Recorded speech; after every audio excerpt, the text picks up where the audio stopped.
Budget અંગે નાણામંત્રી શું કહ્યું છે જરા એને આપણે સાંભળી લઈએ। માનનીય નાણામંત્રીશ્રીએ સતત 9મી વાર આપણા ભારત સરકારનું જે બજેટ રજૂ કર્યું એમાં આપણા દેશના યશસ્વી વડાપ્રધાન માનનીય મોદીજીની સૌપ્રથમ વિકસિત ભારત 2047 અને આત્મનિર્ભર ભારતને અનુલક્ષીને ખેડૂતો, યુવાનો,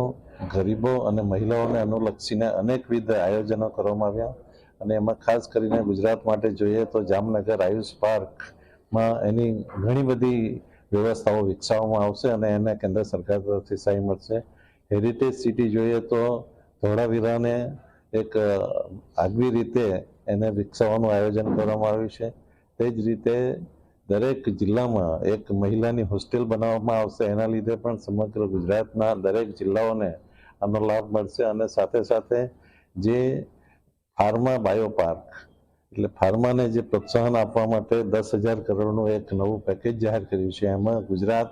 સમગ્ર દેશમાં ફાર્મામાં નંબર 1 ધરાવે છે, એટલે આ આયોજનનો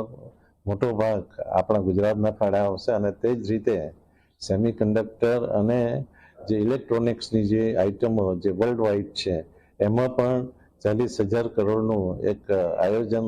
જોગવાઈ કરવામાં આવી છે અને સેમી કન્ડક્ટરના ભારતના 5 પ્લાન્ટમાંથી 4 પ્લાન્ટ ગુજરાતમાં છે, એટલા માટે